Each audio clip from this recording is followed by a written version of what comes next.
தேசிய முற்போக்கு திராவிட கழகத்தின் தலைவரும் என்னுடைய இனிய நண்பருமான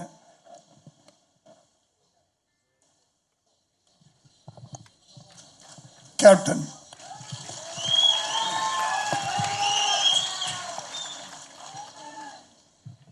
இன்று வரை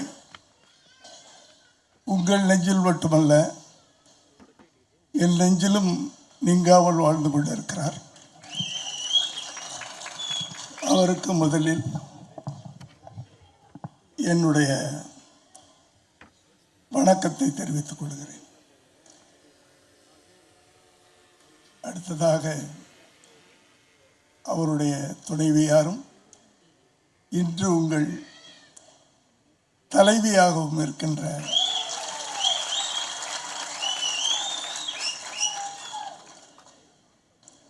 அன்புக்குரிய சகோதரி பிரேமலதா விஜயகாந்த் அவர்களுக்கும்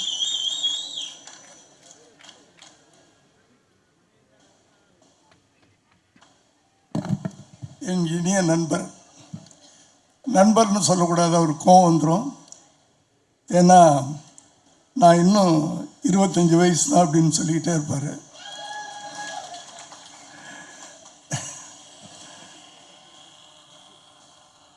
சரத் சார் அவர்களுக்கும்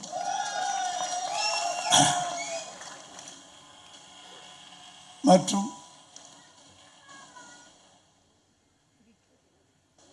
தேமுதிகவை சேர்ந்த தொண்டர்கள் அனைவருக்கும் என்னுடைய வாழ்த்துக்களையும்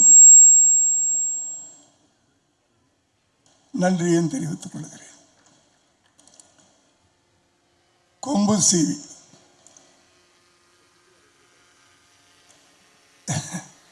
பொன்ராம் அவர்கள் இயக்கியிருக்கிறார்.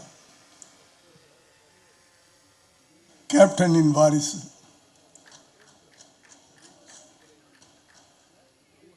பாண்டியன், சண்முக பாண்டியன், பாண்டி நாட்டு சிங்கம், கேப்டன் பெற்றெடுத்த அந்த வாரிசு அவர் நடித்திருக்கிறார்.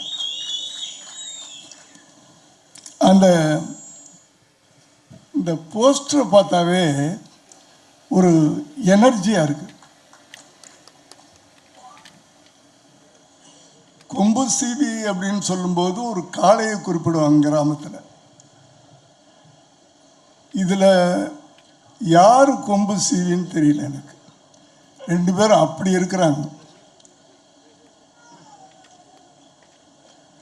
அந்த ஒரு இளைஞன் அந்த விஜயகாந்தின் கண்களில் ஒரு நெருப்பு இருக்கும், வேகம் இருக்கும்.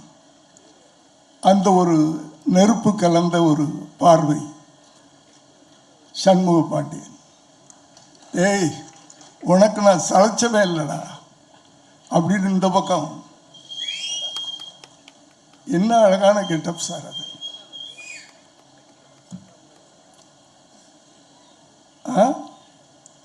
இன்னும் சொல்லுவாங்க, வயசானாலும் நான் கொம்பு சீவன சிங்கம்ல அப்படின்ட்டு. கொம்பு சீவன காலடா அப்படி. அந்த போஸ்டரே இந்த படத்தினுடைய வீரத்தை காட்டுகிறது. அந்த டைட்டில் பார்த்தீங்கன்னா நம்ம தமிழ்நாட்டுடைய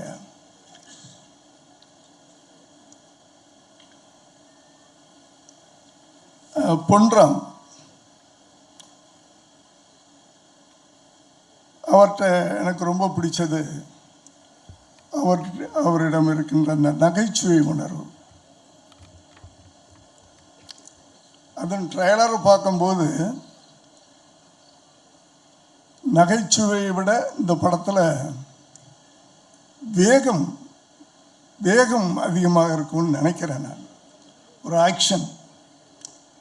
ஏன்னா இன்னைக்கு ஜென்ரேஷன் இன்றைய தலைமுறை அதைத்தான் ரசிக்கிறார்கள் என்று தெரிந்து கொண்டு ஒரு வேகமான ஒரு திரைப்படத்தை கொடுத்திருக்கிறார்.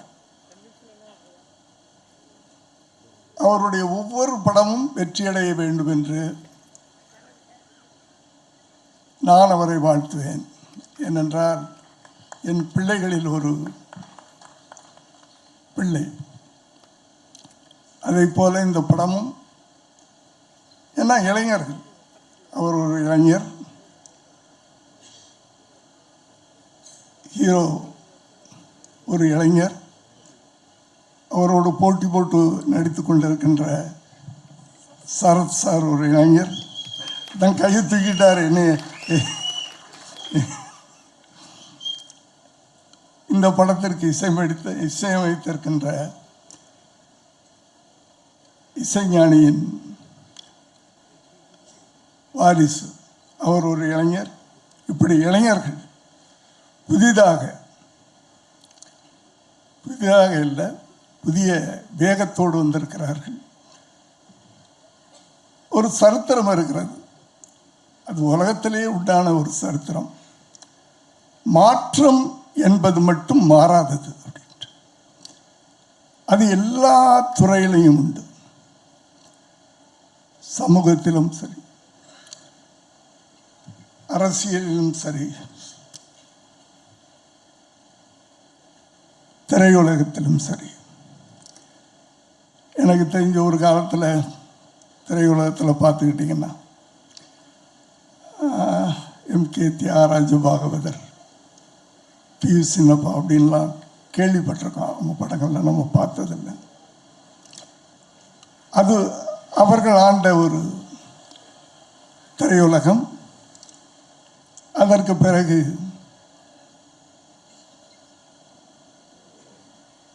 எம்ஜிஆர், சிவாஜி, இந்த அடுத்த தலைமுறைக்கு மாறிக்கொண்டு வந்தது.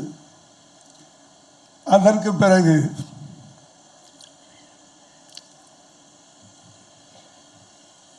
ரஜினி, கமல், அதற்கு பிறகு இன்றைய சூப்பர் ஸ்டார்கள், இப்படி இந்த மாற்றங்களை யாராலும் மாற்ற முடியாது.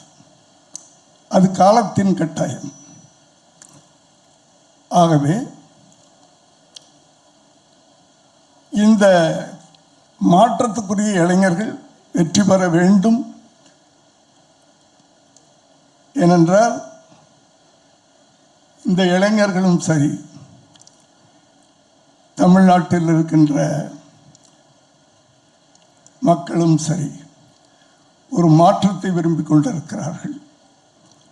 அந்த மாற்றம் இந்த திரைப்படத்திலும் நிகழ வேண்டும் என்று வாழ்த்தி விடைபெறுகிறேன். நன்றி, வணக்கம். டிஸ்டர்பன்ஸ் இருக்கா சார்? இல்லை, நீங்கள் மேடை ஒன்று போட்டு வச்சுருந்தீங்க, அதில் ஏறி நின்று அங்கே இருப்பேன், நான் பாண்டியன் மாதிரி ஆகிடுவேன். அதனால தான் கொம்பு சேவி ப்ரீ ரிலீஸ் விழாவுக்கு வருகை தந்து இந்த விழாவை சிறப்பித்துக் கொண்டிருக்கின்ற என் அன்பு சகோதரர், என்றும் என்னை இந்த திரையுலகத்தில் உயிர் கொடுத்த விஜயகாந்த் அவர்களின் மனைவியார் பிரேமலதா விஜயகாந்த் அவர்களே, இனிய சகோதரர் சுதீஷ் அவர்களே, பத்திரிகை சகோதரி, ஊடக நண்பர்களே, அன்பு சகோதரர் விஜயகாந்த் மற்றும் என்னுடைய ரசிக பெருமக்களே, தொண்டர்களே, தோழர்களே, சிறப்பு அழைப்பாளர்களே, உங்கள் அனைவருக்கும் என் முதற்கண் நன்றி கலந்த வணக்கத்தை தெரிவித்துக் கொள்கின்றேன். கடைசியாக பேச வந்தாலே எல்லாத்தையும் பேசிடுவாங்க. கையில் பேப்பர் வச்சுருக்கிறது எதுக்குன்னா அதை பார்த்து பேசுகிறதுக்கு இல்லை. அது யார் யார் பேரெல்லாம் நம்ம பொன்ராமன் நானும் எல்லார் பேரையும் சொல்லலான் இருந்தோம். ஆனால் கவிஞராக ஒருவர் ஆர்ட் டைரக்டர் ரூபத்தில் அனைத்தையும் பேசிவிட்டார் என்ற காரணத்தினால் அதை பற்றியெல்லாம் பேச வேண்டாம் என்று நினைக்கின்றோம். இங்கே கூட இந்த படத்தில் முதல்ல நான் இந்த விழாவில் நிற்கிறேன்னா, இது ஒரு கொம்பு சேவி திரைப்படத்தின் ப்ரீ ரிலீஸ் விழாவை நான் எடுத்துக்கிறேன். இது உணர்வுபூர்வமான ஒரு விழா என்று நான் சொல்ல வேண்டும். இந்த மேடையில் நிற்கும் போதே ஐ பிகம் வெரி நாஸ்டாலஜிக். நான் விஜயகாந்த் சாரை திங்க் பண்ணாமல் இருக்கவே முடியாது. அது திங்க் பண்ண ஆரம்பிச்சேன்னா என் கண்களில் நீர் வடிய தான் செய்யும். ஏன்னா அதை மட்டும் நான் சொல்ல ஆரம்பிக்கிறேன். ஏன்னா ஒன்றே ஒன்று, இந்த பாசம் என்பது திருமதி பிரேமலதா விஜயகாந்த் சொல்லும்போது நட்பை பற்றி சொன்னாங்க. இந்த படத்தில் வந்து நடிக்கிறதுக்கு வந்து பொன்ராம் வந்து ஒரு மிகப்பெரிய காரணமாக இருந்தாலும் சண்முக பாண்டி இந்த படத்தில் இருக்காருன்னு சொன்ன உடனே ஐ செட் ஐ ஆம் டூயிங் திஸ் ஃபிலிம், கண்டிப்பாக நான் ஒரு பண்ணுவேன் அப்படின்னு சொன்னேன். ஏன்னா வாழ்க்கை பயணத்தில், அந்த கலை உலக பயணத்தில் நான் ஒரு முக்கியமான காலகட்டத்தில், ஏன்னா பலரும் சொல்ல மாட்டாங்க, ஆனால் நான் சொல்லியே தீருவேன், சொல்லிக்கிட்டே இருப்பேன். அதை ரொம்ப கஷ்டப்பட்டுட்டு இருந்த ஒரு சூழலில் வந்து விஜயகாந்த் சாரோட மேக்கப் மேன் வந்து ராஜு புலனவிசாரணையில் ஒரு வில்லன் தேடிட்டு இருக்காங்க. அப்போ ராஜு வந்து நேராக போய் விஜயகாந்த் சார்ட்ட சொல்லி, இந்த தயாரிப்பாளர் வந்து வாட்ட சாட்டமாக இருக்கார், போட்டு மிதிக்கிறதுக்கு நல்லா இருப்பார்னு போய் சொல்லியிருப்பார்னு நினைக்கிறேன். உடனே என்னை கொண்டு போய் விஜயகாந்த் சார் முன்னாடி ராஜபாதா சீட்டில் நிறுத்துனாங்க. அவர் என்னை பார்த்தாரு, நீங்கள் வந்து ராவுத்தரை பார்த்துட்டு செல்வமணியை பார்த்துருக்கனாரு. செல்வமணி தான் இருந்தாங்க. விஜயகாந்த் சார் என்னை பார்க்கும்போதே முடிவு பண்ணிட்டாரு, சரி சரத்குமார் வந்து நடிக்கணும்னு நினச்சிட்டான்னு நினைக்கிறேன். நான் போய் செல்வமணியை பார்க்கும்போது போய் நின்று இந்த வில்லன் வேஷன் பண்ணணும் அப்படின்னாங்க. கண்டிப்பாக சார், எந்த வேஷனாலும் பண்ணுறதுக்கு தான் வந்திருக்கேன்னு சொல்லி நின்னேன். அப்போ ஏதோ பேசிக்கிட்டாங்க, உங்களுக்குள்ளே பேசிக்கிட்டாங்க. இவர் மீசை இல்லாமல் இருந்தால் எப்படி இருப்பாருன்னு காதில் விழுந்துச்சு. ஒரு 5 நிமிஷம் வந்துடுறேன் சார்னு போனேன். பக்கத்தில் ரோனி லாட்ஜ் இருந்துச்சு, அங்கே ஒரு பார்பர் ஷாப் இருந்துச்சு பக்கத்துலேயே. மீசையை வலிச்சுட்டு போயிட்டு நான் இப்படி தான் சார் இருப்பேன் அப்படின்னேன். அன்று துவங்கியே தான் இந்த பயணம். மறக்க முடியாத நிகழ்வு அது. அந்த படம் முடிஞ்சவுடனே, புலன்விசாரி படம் முடிஞ்சவுடனே விஜயகாந்த் சார் சொன்ன முதல் வார்த்தை, விஜயகாந்த் சாரை பற்றி பேச்சு நான் பாண்டியனுக்கு வந்தே ஆகணும். அவர் வந்து இந்த படத்தை பார்த்தோன்னே எந்த ஒரு கதாநாயகம் சொல்லாத வார்த்தையை சொன்னவர் தான் விஜயகாந்த். அதனால தான் இன்றைக்கும் இதயத்தில் ஆழமாக இருக்கார். இந்த படத்தை பார்த்துட்டு அவர் சொன்னார், சரத் உங்களுக்கு தான் அந்த படத்தில் பெரிய பேருனார். ஒரு கதாநாயகன் ஒரு வில்லனை பார்த்து இந்த படத்தில் முதலாக அதிகமான பேர் புகழ் வரும்னா அது உங்களுக்கு தான். எனக்கு என்ன சார் சொல்கிறீங்கன்னு, அவ்வளோ பிரமாதமாக இருக்குது சார் அப்படின்னு சொன்னார். அதே மாதிரி அந்த ஸ்டண்ட் காட்சியை நடிக்கும் போதும் எனக்கு அடிபட்டுருச்சு கிளைமேக்ஸில். அப்போ அடிபட்ட பிறகு நான் வந்து வச்ச டூப்புக்கு வச்சு மேனேஜ் பண்ணிடலான்னு பண்ண, இல்லை சரத்து குணமாய் வந்துட்டுன்னு சொன்னார். Same thing continue with captain Prabhakar. கழுத்து அடிபட்டு 6 மாத காலம் நான் வந்து ஹாஸ்பிட்டலில் இருந்தேன். இடுப்பில் இருந்து ஒரு எலும்பு எடுத்து வச்சு கழுத்தில் வச்சு 2 பிளேட் வச்சு 4 ஸ்க்ரூ வச்சு டைட் பண்ணாங்க கழுத்தை. ஐ last my right vocal card because I could not speak. பேசாமல் இருந்தேன் 6 மாதம். அப்போ தான் கேப்டன் பிரபாகர் வந்து முடிய வேண்டிய காலகட்டத்தில் ஏற்கனவே கொஞ்சம் நடிச்சிட்டேன். நான் வந்து அங்கே ஃபைட் சீன் ஒன்று முடியணும் எனக்கு. அப்போ விஜயகாந்த் சார் நினச்சிருந்தாங்கன்னா கூட ஜஸ்ட் கேமியோ ரோல் தான் பண்ணேன். ஏன்னா புலனர் சார் இருந்தனால நான் அந்த படத்தை நடிக்கணும்னு சொன்னார். அந்த கேமியோ ரோலை எடுத்துகிட்டு வேறு யாரும் போட்டு படத்தை முடிச்சிருக்கலாம். அங்கே தான் அந்த great personality Vijayakanth still it's just ஆணித்தரமாக அடிச்சு வச்சு நெஞ்சில். அவர் என்ன சொன்னார், சரத் குணமாய் வரட்டுங்க, படம் 6 மாதம் நான் வரல, அப்போ தான் நான் எடுத்து முடிச்சிடுவேன் அப்படின்னார். No other hero would have said that. That is the bond I have with Vijayakanth sir. அது வந்து ஒரு ஆழமாக என் மனசில் பதிஞ்சதெல்லாம் ரொம்ப ஆழமாக இருக்குது எனக்கு. அதுக்கப்புறம் தொடர்ந்து அவரோட பயணித்தது, the way he adapts himself, அவருடைய குணம், இதெல்லாம் வந்து சொல்லிக்கிட்டே போகலாம். எல்லோரும் சொல்லிட்டாங்க, சொல்லாதவங்க கூட சொல்லிட்டாங்க. நான் வேறு எதுவும் பேசலை. ஏன்னா அருகே இருந்து பார்த்தவனாக நான் சொல்கின்றேன். அவருடைய திறமை, அவருடைய அன்பு, பாசம், இதெல்லாம் வந்து அருகிலிருந்து நான் அனுபவிச்சவனா.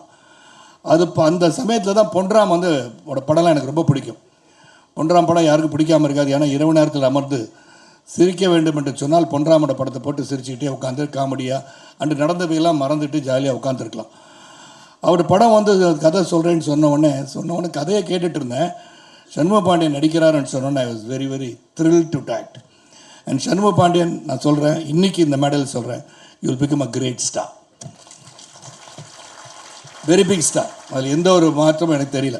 நான் படைத்தலைவன் வந்து பார்த்தேன், இந்த படத்துலையும் பார்க்குறேன். இந்த டெடிகேஷன், டிசிப்ளின், அப்புறம் வந்து அந்த குணம் இருக்கு இல்லையா, விஜயகாந்த் சாருக்கு ஒப்பிட்டு பார்க்கும்போது Shanmugam, you are still the same person as Vijayakanth. அவர் எப்படி இருப்பாரோ அதே தான். செட்டில் வந்து எந்த பந்தா படகாரும் கிடையாது. நான் இன்னாரோட சன்னு, பிரபாகரோட பிரதர், இதெல்லாம் அங்கே தெரியல. நான் வந்து ஒரு நடிகன், அவ்வளோதான். அங்கே வந்திருக்கேன். என்ன பொன்ராம் சொல்கிறாரோ ஐ பி டைரக்டர்ஸ் ஆக்டர்னு சொல்லி நடித்தார். அண்ட் வி போத் இந்த படத்தை வந்து இப்போ வந்து மேடம் கூட சொன்னாங்க, நீ உண்மையான மாமா மச்சான் நடிச்சிருக்கீங்கன்னு. அது நடிக்கலை, வாழ்ந்தோன்னு தான் சொல்லணும். Because we felt so close to each other. அப்போ நான் சாப்பிட்டுட்டு இருக்கும்போது நான் சண்முகம் கொடுத்து அமிச்சாங்க அப்படின்னு சாப்பாடு வரும், நான் வந்து கொடுத்து அமிச்சேன் சாப்பாடு கொடுத்து விடுவேன். ஸோ இந்த மாதிரி அந்த உறவு வந்து தொடர்கிறது. நான் சண்முக பாண்டியன் சொன்னேன், ஒரு வேளை என் பையன் நடிக்க வந்து உங்கள் பேரன் நடிக்க வந்து அப்பயும் நான் வந்து நடிக்கிறேன், எனக்கு அந்த உறவு அத்தே போகக்கூடாது, வாழ்க்கையில் இருந்துக்கிட்டே இருக்கணும், என்றும் மறையாத உறவாக இந்த குடும்ப உறவு தொடர வேண்டும். அதுதான் என்னுடைய முக்கியமாக இந்த இடத்துல சொல்லணும்னு ஆசைப்பட்டேன். இந்த படத்தில் பல பேர் நடித்தாங்க, ஏன்னா பொன்ராமன் சொல்லணும்னு வந்துட்டோம். இங்கே தாரணிகா பற்றி சொல்லிட்டாங்க. நீங்கள் பாதியில் நிறுத்தணும், ப்ரெஸ் எல்லாம் வேறு மாதிரி நினச்சிருப்பாங்க பொன்ராம். இந்த மாதிரி நடுவில்லாம் இப்படி சொல்லக்கூடாது. நீங்கள் சொல்லாமல் அந்த டீச்சர் நடித்தாங்கல்ல, அந்த டீச்சரை நாட்டாமல் வச்சுருந்தார்ல, அவங்க பொண்ணு அப்படின்னா என்ன நினைப்பாங்க? அவங்க அர்த்தமோடு பேசணும் பொன்ராம். இந்த மாதிரி நான் பேசுகிறேன் வேறு மாதிரி தெரியுது. அது அவங்க நல்லா நடிச்சிருக்காங்க உண்மையிலே. Dharani is got a very good future. ஆனால் இதில் என்ன சொல்லணும்னா, விஜயகாந்த் சார் வந்து எல்லாமே ஆக்ஷன் நல்லா பண்ணுவாங்க. அதில் முக்கியமாக சொல்லணும்னா என்னோடய ரசிகர்கள் இருக்காங்க இல்லையா, நான் முதலேருந்து படம் முடிக்கும் என்னுடைய அந்த காலகட்டத்தில் ரசிகர்கள் எப்படின்னா, என்னை வந்து பார்க்குற என்னுடைய ரசிகர்கள், அண்ணா தப்பாக நடிக்கட்டு ஒன்று சொல்லாமண்ணே சொல்லிடுறேன், இந்த விஜயகாந்த் சார் காலத்துக்கு பின்னாடி டொம்மு நடிப்பாருண்ணே, அந்த மாதிரி நீங்கள் காலத்துக்கு அடிக்கணும் நல்லாயிருக்கும் அப்படின்னா. டேய் என் படத்தை பார்த்து என்னை பற்றி பேசினா விஜயகாந்த் சார் நல்லா கிக் போடுவாடுறேன். அந்த அளவுக்கு அவன் உரிமையோடு சொல்கின்ற காலம். இங்கே வந்து சண்முக பாண்டியன் வந்து நல்ல ஒரு கெமிஸ்ட்ரியோட என் கூட மட்டும் நடிக்கலை, தாரியா கூட நடித்தார். அவங்க அம்மா கவனிக்குமாறு சொல்லிக்கொள்கிறேன். நான் இதையும் பற்ற வைக்கலை, நல்லா நடித்தாங்கன்னு நான் சொல்கிறேன். அது அந்யோன்யமாக நல்ல பாசமாக அந்த சாங்லாம் பிரமாதமாக கொம்பு சீவி விடுறேன்னு சொல்கிற பிரபா இல்லை கொம்பு சீவி விடல, அந்த கெமிஸ்ட்ரி இருந்தால் தான் அந்த காதல் காட்சியெலாம் நல்லா பரவசமாக வரும். நான் ஒரு சீனில் பார்த்தா காலை தட்டி விட்டு மேலே உள்ள வச்சார். அது பொன்ராம் சொன்னார், அவரே பண்ணார், எனக்கு தெரியாது. அது ஏதோ நல்லா இருந்துச்சானா சீன் நல்லா வந்திருக்கு, கமர்ஷியலாக வந்திருக்குன்னு மேடமும் சொல்லிட்டாங்க. அந்த கமர்ஷியலாக வந்ததுக்கு காரணம் வந்து சண்முக பாண்டியன் ஒருவர். இதில் அது பொன்ராமோட சேர்ந்து பண்ணாரா சேர்ந்தா பண்ணலான்னு தெரியாது. அப்புறம் காளி வெங்கட் நல்லா நடிச்சிருக்காரு. Munishkanth, George Mariyam is there இந்த மூவி. அப்புறம் வில்லன் நடிச்ச வந்து சுஜித் சங்கர் கட்டி தொங்க விட்டார் பாண்டியன் இதில். அப்புறம் அனேராக் வந்தா, அப்புறம் வந்து தேனி தமம்னே எல்லாம் வந்திருக்கீங்க. தேனியில் இருக்கிற ஊருக்காரங்க எல்லாருமே எங்கள் சொந்தக்காரங்க ஆகிட்டாங்க. அது போக பாலு சார் அண்ட் யுவர் ஷோனஸ் வெரி வெரி ஹேண்ட்ஸமாக எல்லாரையும் காமிச்சிருக்கீங்க. சண்முகோடைய ஷார்ட்ஸ் எல்லாம் எக்ஸ்ட்ராடனரியாக இருக்குது. அது ஆக்ஷன் ஷார்ட்லாம் பார்த்தேன், ரொம்ப பிரமாதமாக இருந்துச்சு. அண்ட் எடிட்டர் வந்து ரொம்ப அருமையாக கட் பண்ணியிருக்கார், பார்த்தேன் எல்லாமே பிரமாதமாக இருக்குது. இதில் வந்து ஒன்றே தான் நான் சொல்ல விரும்புகிறேன். சண்முக பாண்டியன் வந்து தொடர்ந்து படத்தை செலக்ட் பண்ணி ஒன்று தான் சொன்னேன், சண்முகத்தை நேற்று கூட தான் நேற்று சொன்னேன், don't think your height is a disadvantage. நீங்கள் எப்போதுமே வந்து குனிஞ்சு பேசாதீங்க, நேராக அப்படி நேர்கொண்ட பார்வையாக நடந்தால் better. Because when you have height advantage 6'4" இருக்கனால மற்றவங்க குனிஞ்சு பேச ஆரம்பிச்சிங்கன்னா then you will start bending. Don't do it, stand straight. You will become an Amitabh Bachchan of the South India. Simple as that. எனக்கு ரொம்ப முக்கியம். பல பேர் ஹைட்டாக இருக்கோன்னு குனிஞ்சு பேச பார்ப்போம், அது ஸ்லோலி வில் ஸ்டார்ட் பெண்டிங். அது நான் வந்து என்னுடைய எக்ஸ்பீரியன்ஸில் சொல்கிறேன். இதில் நான் சொல்ல வேண்டிய முக்கியமான இது என்னென்னு சொன்னால், இந்த படம் கொம்பு சீவி வந்து ரொம்ப ஹாஸ்யமாக பொன்ராம் பற்றி சொல்லணும், அப்புறம் முகேஷை பற்றி சொல்லணும். பொன்ராம் சார் வந்து ஒரு டிசிப்ளின், அவர்கிட்ட இருக்கிற டிசிப்ளின், அவருடைய இன்னும் சொல்லணும், இங்கே முகேஷ் சார் இருக்காங்க, ப்ரொடியூசர் இருக்காங்க. நோபடி வந்து ஒரு காட்சியில் நடித்த பிறகு பெரிய செட்டு போட்டிருக்காங்க. முதல் நாள் படப்பிடிப்பு ஒரு முக்கியமான சீன் எனக்கு வந்து கொடுக்குறாரு. நான் போய் நடிச்சுட்டு ரூம் போன பிறகு சம்பவம் ஏதோ உறுத்திட்டு இருந்துச்சு எனக்கு, என்னடா சரியாக பண்ணலையோ, இன்னும் பெட்டராக பண்ணியிருக்கலாமோன்னு சொல்லிட்டு நெக்ஸ்ட் டே நான் போனேன். போய்ட்டு பண்ணுறோம் சார், இதை ரீஷூட் பண்ணலாமா சார் அப்படின்னு கேட்டேன். உடனே அவர் சொன்னது, எஸ் சார், நானும் அதுதான் நினச்சிட்டு இருந்தேன், இது ஒன்றும் பெட்டராக பண்ணலான்னு தோணுது சார்னாரு. That is Ponram. அதாவது என்ன படத்துக்கு வேணும் அதை சிறப்பாக பண்ணணும்னு முகேஷை சொன்னார். முகேஷ் வந்து எடுக்க வேண்டாம்னு சொல்லியிருந்தால் அந்த காட்சி எடுத்திருக்க முடியாது.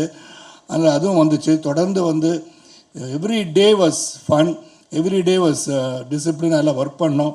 அது முக்கியம். இங்கே ஒன்றே என்னென்னா, இந்த படத்தை வந்து தியேட்டரில் போய் பார்க்கணுன்ற ஒரு கருத்தை மட்டும் இங்கே சொல்ல ஆசைப்பட்றேன். ஏன்னா அந்த தியேட்டரில் போய் பார்க்கும்போது அது கிடைக்கிற மகிழ்ச்சியே தனி. ஓடிடி பிளாட்ஃபார்ம் இருக்குது, சேட்டலைட் இருக்குது, எல்லாம் இருக்குது. ஆனால் தியேட்டருக்கு க்ரௌட் வரலன்னு பல டிஸ்ட்ரிபியூட்டர்ஸ் சொல்லும் போதும் தியேட்டரோட சொல்ல கொஞ்சம் வேதனையாக இருக்குது. I think we should bring people to the theatre. This is one such film which will bring people to the theatre. Audience வருவாங்க. இந்த ஆடியன்ஸ் வரத்துக்கு நம்ம முக்கியமாக காரணமாக இருக்கணும். அதனால் நீங்கள் எல்லாருமே அந்த ஓடிடியில் 30 நாளுக்கு அப்புறம் படம் வந்துடும் அப்படின்னு சொல்லி அது காத்து இல்லாமல் கண்டிப்பாக நீங்கள் வந்து படத்தை தியேட்டரில் போய் பார்க்கணும். The only request I have with the OTT platforms, நீங்கள் ஒரு 50 நாள் வாய்ப்பு கொடுங்க. இங்கே கண்டென்ட் நாங்கள் கொடுத்தா தான் நீங்கள் போட முடியும். We both need each other today. ஏன்னா technology has developed, we need each other.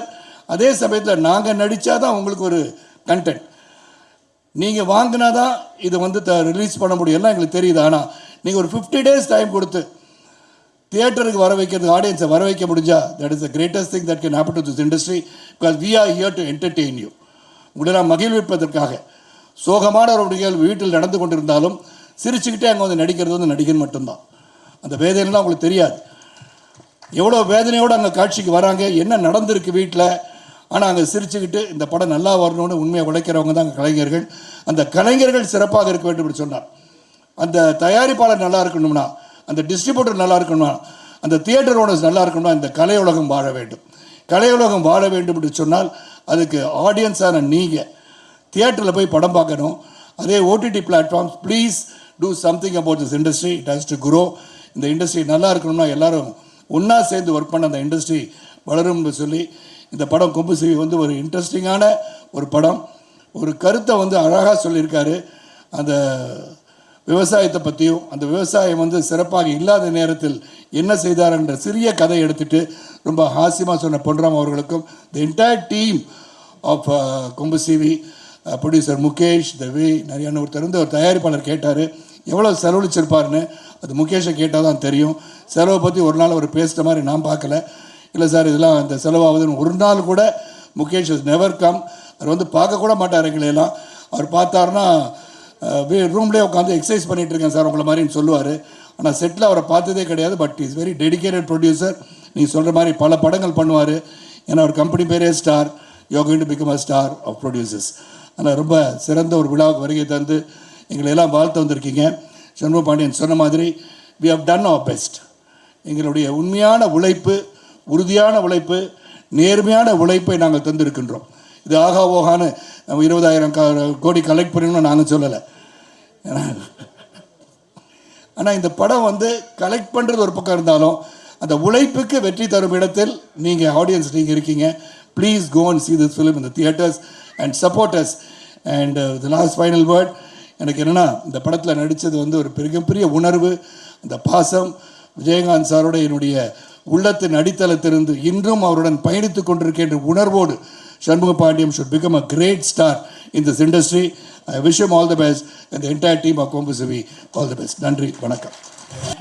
நீங்கள் பண்ணுறது வந்து நீங்கள் இது வந்து ஒரு தொடக்கம் இல்லை, உங்களுக்கு ஒரு தொடர்ச்சி. நீங்கள் எடுத்திருக்கிறது பயணம் இல்லை, அது ஒரு பொறுப்பு. நிச்சயமாக தமிழக மக்களுக்காக அந்த பொறுப்பையும் நீங்கள் கேப்டன் வெளியில் நின்று அதை நிலைநாட்டுவீங்கன்ற நம்பிக்கையோட அந்த சந்தோஷத்தையும் நாங்கள் இந்த இடத்துல இப்போ இருந்துக்கிறோம் உங்கள் கூட. அண்ட் எஸ் யுவன் பிரதர் எல்லாரும் பேசிட்டாங்க அந்த பாட்டை பற்றி. எங்களுக்காக படத்துலேருந்து ஏதாவது ஒரு பாட்டிலேருந்து எல்லாரும் இருக்கும்போது உன்னை நான் பார்த்தா சுத்துறேன் காத்தா எக்கு நீ போனா செங்கூத்தா கண்ணா தலலா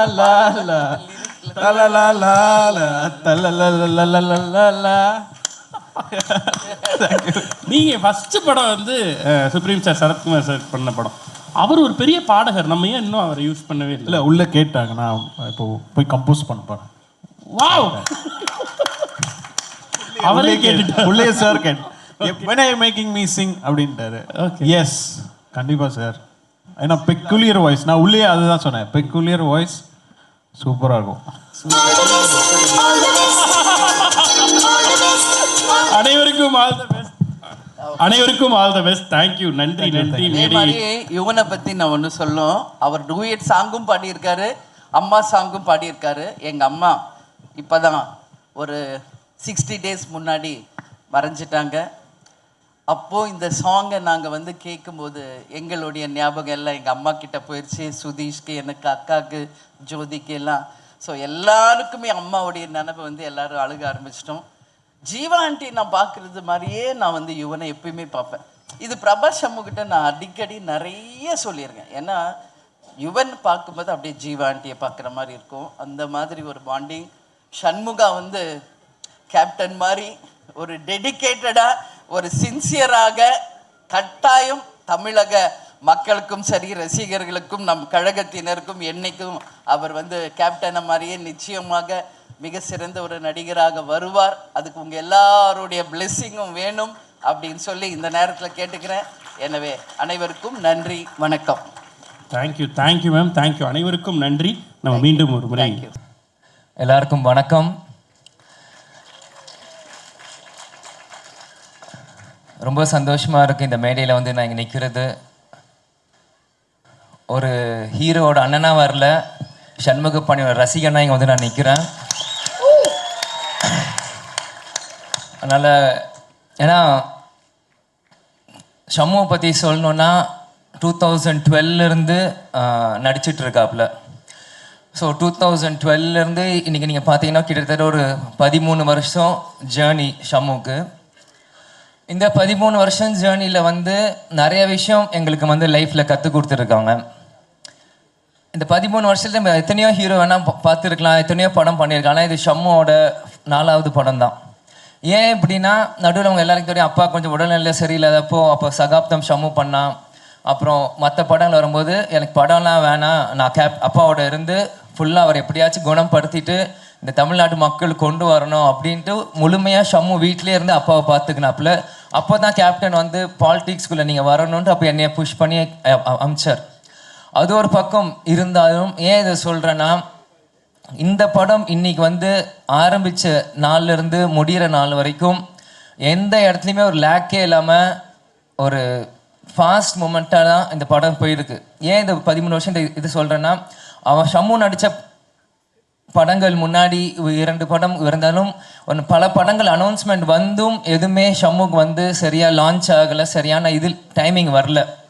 ஸோ அப்போ எவ்வளவோ ஃபீல் பண்ணாலுமே அவன் வந்து தைரியமாக நின்னான் கடைசி வரைக்கும். இல்லை நான் வருவேன், நான் ஜெயிப்பேன், நான் கேப்டன் பையன், என்னால் முடியும் அப்படின்னு. இந்த 13 வருஷமும் எத்தனையோ பேர் அவன் கூட நடிகர்கள், அவன் ஃப்ரெண்ட்ஸ் எத்தனையோ பேர் வந்தாலும் அந்த பேஷன்ஸ் அவனுக்கு இருந்தது. இந்த நேரத்தில் நான் வந்து முகேஷ் பிரதருக்கும் ஸ்டார் சினிமாஸ்க்கும் நான் நன்றி சொல்கிறேன். ஏன்னா நான் ஸ்டாப்பாக ஒரு ப்ராஜெக்ட் ஆன் பண்ணால் இப்போ இருக்கிற ஒரு சினாரியில் எல்லா படமுமே இன்றைக்கி வந்து கஷ்டப்படுற நேரத்தில் இந்த படத்தை வந்து கேப்டனுக்கு ஒரு ஷம்முக்கு வந்து கண்டிப்பாக ஒரு பெரிய லான்ச்சாக இருக்கணும் இந்த ப்ராஜெக்ட் எடுத்து டே 1லேருந்து இது வரைக்கும் அவர் பண்ணியிருக்கார். அதனால் ஃபஸ்ட்டு என்னோடய வாழ்த்துக்களும் நன்றிகளும் முகேஷ் சார் அவருக்கு நான் இந்த இடத்துல நான் சொல்லிக்கிறேன். பிறகு இந்த படம் அனௌன்ஸ்மெண்ட் வந்தோடனே நான் ஃபஸ்ட்டு ஷம்மு வந்து முகேஷ் வந்து ஷம்முகிட்ட சொன்ன வந்து அடுத்த படம் இந்த மாதிரி பொன்ராம் சார் பண்ணுறாரு, அவர் தான் வந்து இன்ட்ரெஸ்டாக இருக்கார் ஷம்முக்கு பண்ணோன்னே எனக்கு ரொம்ப ஹாப்பி. ஏன்னா நம்ம எல்லாருமே அந்த டைமில் வந்து சிவகார்த்திகேயன் நடிக்கிறப்போ நாங்களாம் காலேஜ் படிக்கிறப்போ நாங்களாம் போயிட்டுருப்போம் படத்தை பார்க்கும்போது பொன்ராம் சார் பார்க்குறப்போ எனக்கு சந்தோஷம். சரி ஷம்முக்கு வந்து ஒரு ரெப்யூட்டட் டைரக்டர் வராங்க, ஒரு நல்ல கதை வருது, வரும்போது ரொம்ப ஹாப்பி. ஸோ கண்ணை மூடிட்டு பண்ணு இந்த சப்ஜெக்டை அப்படின்னு தான் நான் ஃபஸ்ட்டு ஷம்முகிட்ட சொன்னேன். அப்புறம் நெக்ஸ்ட்டு யார் நடிக்கிறார் அப்படின்னா பொன்ராம் சார் சொல்லிட்டாரு, இந்த மாதிரி கண்டிப்பாக சரத்குமார் சார் இருக்கணும் அப்படின்னு கண்டிப்பாக சொன்னார்.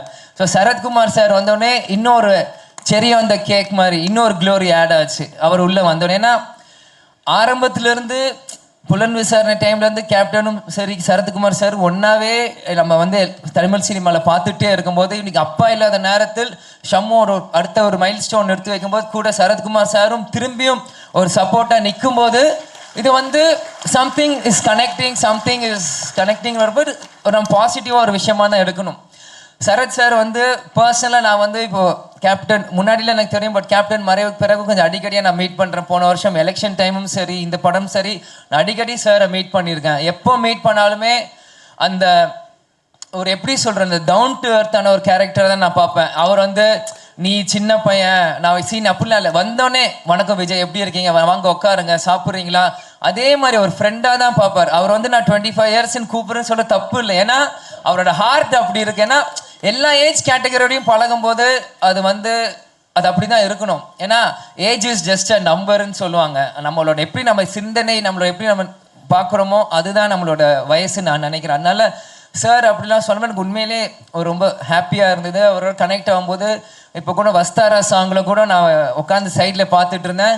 ஷம்மு பெட்ரா சரத் சார் பெட்ரான்னு 2 பேரும் ஆடிட்டே இருக்காங்க. இந்த பேண்டு வாத்தியம் பெருசா இந்த தப்பாட்டம் பெருசா ஆடி அந்த மாதிரி 2 பேருமே பயங்கரமாக ஆடி ஒரு பெரிய காம்படிஷன் கொடுத்தாங்க அந்த வஸ்தாரா சாங் நான் பார்க்கும்போது. அப்புறம் யுவன் அண்ணன் நான் வந்து ஃபஸ்ட்டு டைம் அவரோட ஸ்க்ரீனில் நான் பார்க்கும்போது கேப்டன் நடித்த Alexander BGM score by Yuvan Shankar Raja அப்படின்ட்டு வந்தது. அதுக்கப்புறம் இன்றைக்கி தான் நான் ஃபஸ்ட்டு அண்ணன் யுவன் சங்கர் அண்ணனோட மீட் பண்ணுறேன். இன்றைக்கி தான் நான் பேசுகிறேன். பேசினோடனே உடனே கனெக்ட் ஆகிட்டாரு. நாங்கள் நிறைய விஷயம் ஷேர் பண்ணுவோம் கொஞ்ச நேரத்தில். எல்லாரும் மாதிரியும் சின்ன வயசுலேருந்து ஸ்கூல் டைம்லேருந்து அவர் சாங் கேட்குறதுலேருந்து அவர் வந்து மியூசிக்கால கனெக்ட் ஆனார். ஏன்னா கேப்டன் வந்து ஃபஸ்ட்டு சகாப்தம் படம் சொல்லும்போது என்ன சொன்னாருன்னா, ஃபஸ்ட்டு படம் ஷம்மு நடித்தார்னா அது இளையராஜா சார் ஃபேமிலியில் இருந்தால் ஒருத்தர் வாசிக்கணும் அப்படின்னு சொன்னாங்க. ஸோ அந்த மாதிரி சகாப்தம் பார்த்தீங்கன்னா நீ கார்த்திக் ராஜா சார் வாசித்தார். செகண்ட் படம் ஷம்முக்கு கொம்பு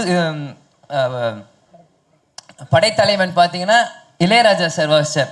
இப்போ மூணாவது கொம்பு சி பார்த்தீங்கன்னா யுவன் சங்கர் ராஜா சார் வாசிக்கிறார். ஸோ கேப்டன் நினச்ச ஆசை ஃபஸ்ட்டு 3 படத்தில் ஷம்முக்கு நடந்துருச்சு. ராஜா சார் ஃபேமிலியிலேருந்து தான் ஃபஸ்ட்டு 3 படமே இசை அமைக்கணும் அப்படின்னு 3மே வந்துருச்சு. அதனால அது உண்மையிலே ஏன்னா அவங்க பவதரணி அவங்க கூட சகாப்தத்தில் பாடியிருக்காங்க.